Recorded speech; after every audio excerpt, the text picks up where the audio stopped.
প্রিয় নবী সাল্লাল্লাহু আলাইহি সাল্লাম 40 বছর বয়সে তিনি যখন ইসলাম প্রচারের দায়িত্ব পেলেন, আল্লাহ বললেন মানুষকে আল্লাহর দিকে ফিরাবার, তখন একটা মিনিট শুধু চিন্তা করেন যে নবীজি সাল্লাল্লাহু আলাইহি সাল্লাম একটা মিনিট ভাবেন, শুধু 40 বছর বয়সে আল্লাহ পাক যখন ওনাকে দায়িত্ব দিলেন তখন তিনি কোন সমাজে দাঁড়াইলেন। এক নম্বর কথা হলো, আল্লাহ তাআলা তাকে যেই জিম্মাদারি দিলেন এই দায়িত্ব পালনের জন্য এই মুহূর্তে তার সাথে একজন সহযোগিতাকারী কেউ নাই। প্রথম দিন কল্পনা করেন যে কেউ নাই, উনি একাই। আচ্ছা, 2 নাম্বার, সমাজের ডান দিক থেকে বাম দিকে, উত্তর দিক থেকে পূর্ব, দক্ষিণ দিকে, পূর্ব থেকে পশ্চিম দিকে, অর্থাৎ এই সমাজের নবীর সমাজটা একটা জায়গায় তাকাইলে কোথাও কোনো আলো নাই। কোথাও কি নাই? মানে এই আলো না। ইনসানিয়াত, মনুষ্যত্ব বলতে, মানবতা বলতে কিচ্ছু নেই। আল্লাহ চেনে না, আখেরাত চেনে না, ইবাদত বুঝে না, মৃত্যু কি জানে না, কবর কি বুঝে না, আখেরাত বলতে কিছুই জানে না। পৃথিবীর সমস্ত অপরাধ এক কথায় যা হইতে পারে তার সব কিছু তারা তখন করতেছে, ঠিক কিনা? চুরি, ডাকাতি, জিনা, ব্যভিচার, মদ, জুয়া, সুদ, ঘুষ, ধর্ষণ, নির্যাতন, লুণ্ঠন, ছিনতাই, রাহাজানি, মূর্তি পূজা, শিরিক, কুফর, সব কিছু 16 আনা। এখন এই অবস্থায় একটি গোটা পৃথিবীর মানুষকে সংশোধনের জন্য একজন রাসূলকে দায়িত্ব দেওয়া হইল। উনি যদি 1 মিনিট চিন্তা করে, হায় আল্লাহ, কোন দিক দিয়ে শুরু করব, কেমনে শুরু করব, বুঝামু কেমনে, কারে কমু কিতা, যে এই পরিমাণ সদর বদর রিভাইজ করমু কেমনে আমি? ঠিক না কথাটা? চিন্তা করলে কি পরিমাণ অন্ধকার। আমরা ইতিহাসের বইতে বলছি যে 3W ছিল আরবের মানুষদের নিত্যদিনের অভ্যাস।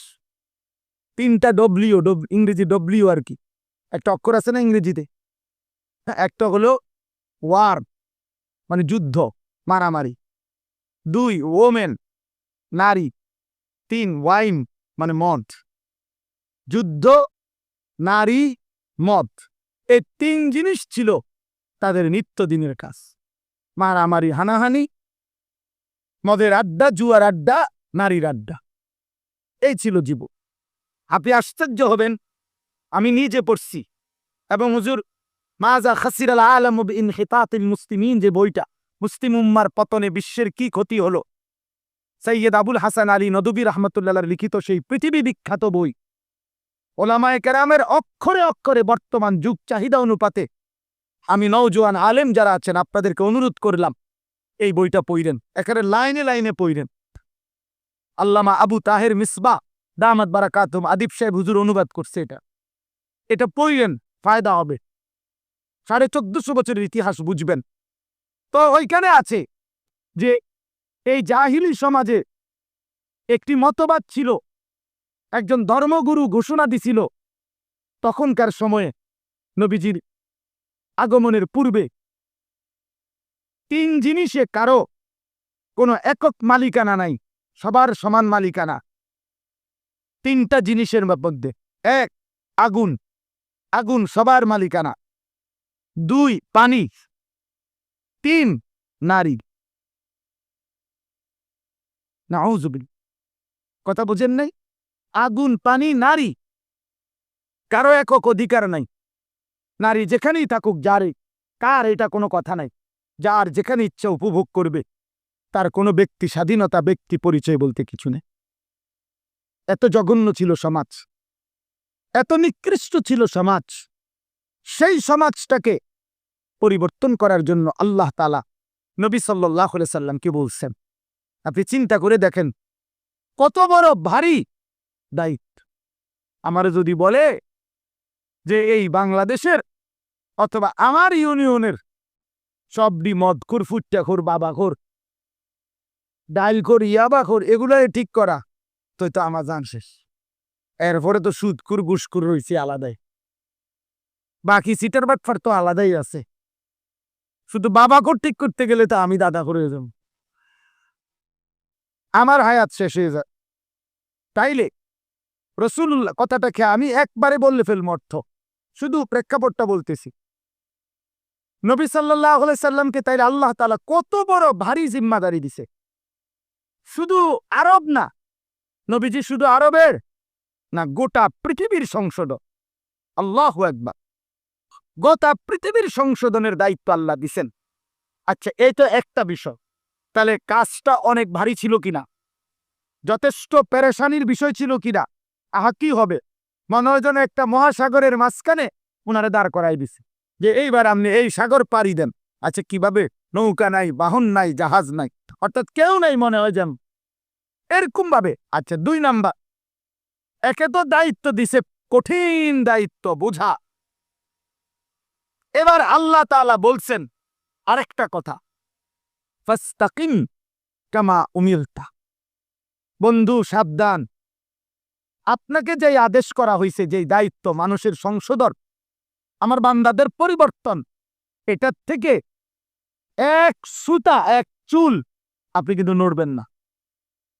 ফাস্তাকিম, মজবুত থাকেন, অটল থাকেন, অবিচল থাকেন, সুখে থাকেন আর দুঃখে থাকেন, জুলুম করুক, অত্যাচার করুক, নির্যাতন করুক আর বিদ্রুপ করুক, পাথর মারুক আর উটের নারী বুড়ি চাপায় দোক, আপনারে পাথর মারুক আর যাই করুক, আপনার পেটে ভাত থাকুক কিংবা না থাকুক, আপনার সাহাবীদেরকে অত্যাচার করুক আর শহীদ করুক, ফাস্তাকিম, আপনি কিন্তু এক সুতা, এক চুল নড়বেন না।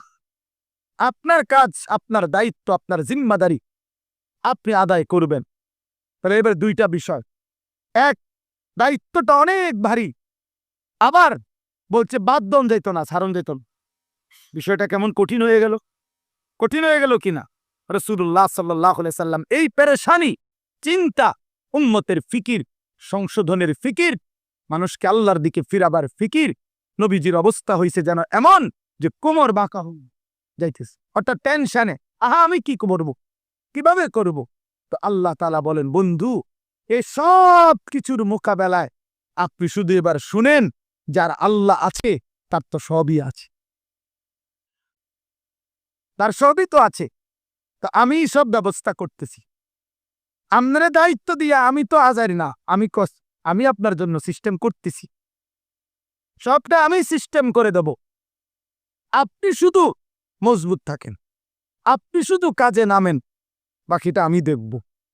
তো রাসূলুল্লাহ সাল্লাল্লাহু আলাইহি সাল্লাম সিদ্ধান্ত নিলেন কাজে নামবেন, আল্লাহর দ্বীন প্রচার করবেন মজবুতির সাথে। তো আল্লাহ তাআলা বলেন, এবার আমার কুদরতি ব্যবস্থাপনা আপনার জন্য শুনেন। এক, আলাম নাশরাহ লাকা সাদরাক, আমি আল্লাহ প্রথম আপনার দিল, আপনার কলিজার ভিতরে ইলম, হিকমত, আখলাক, হিম্মত, ইস্তেকামত, শুজাআত, বীরত্ব, যা দরকার আল্লাহর দ্বীন পৃথিবীর শেষ প্রান্ত পর্যন্ত পৌঁছাবার জন্য, তার সবটা আমি আল্লাহই আপনার সিনাতে দিয়ে দিলাম। এবার নবী মক্কার কুরাইশদের সামনে, হাদিসে আছে, একদিন ঘোষণা দিছে যে মক্কাবাসী, আসমানের ওই সূর্য আমার যদি হাতে দাও, চাঁদটাও যদি আমার হাতে এনে দাও, আর আমারে যদি বলো কালেমার দাওয়াত ছেড়ে দিতে, আল্লাহর কসম মুহাম্মদ 1 সেকেন্ড আল্লাহর দ্বীনের দাওয়াত ছাড়বে না। এই কলিজার মধ্যে আল্লাহ এমন ঈমান আছে, ওয়াল্লাহি লা ওয়াদাতুমুশ শামসা ফি ইয়ামিনি ওয়াল কামারা ফি ইয়াসারি ওয়া আমারতুম আন আতরুকা হাদিহি দাওয়া লান আতরুকাহা হাত্তা উনাফফিজাহা আও আমুতা ইলাল্লাহ। হয় জমিনে কালেমা বাস্তবায়ন হবে, নয় আমি শহীদ হয়ে আল্লাহর কাছে ফিরে যাব, কিন্তু মাঝখানে কোনো কম্প্রোমাইজ নেই, মাঝখানে কোনো কিছু নেই, এইরকম মজবুত। তাহলে আল্লাহ তাআলা বলেন, বন্ধু আপনার সিনার মধ্যে যা দরকার ইসলামের জন্য, দ্বীন প্রচারের জন্য, কালেমার প্রচারের জন্য, সমস্ত কিছুর মোকাবেলা আমি আল্লাহ তা পূর্ণ দিয়ে দিয়েছি। 2, ওয়াদানা আনকা বিজরাক আল্লাযী আনকাদা যাহরাক, যেই টেনশন, যেই চিন্তা, যেই পেরেশানি, যেই অস্থিরতা আপনার বোঝার মতো আপনার কাঁধে চাপছিল, আমি আল্লাহ নিজে আপনার সেই বোঝা যা আপনার পিঠ নুয়ে দিছিল, কোমর মনে হয় বাঁকা করে দিছিল, টেনশনে অস্থিরতায় আমি নিজ হাতে তা দূর করে দিয়েছি। আমি নিজ হাতে দূর করে দিয়েছি। আপনি শুরু করছেন, আমি আল্লাহ একজন একজন করে আপনার পক্ষে ইমানদার আনতে থাকছি।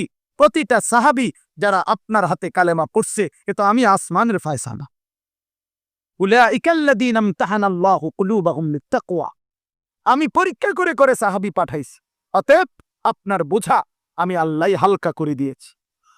এরপরে আল্লাহ বলেন, আরো অনেক ব্যাখ্যা আছে, আমি শুধু সংক্ষেপে বললাম।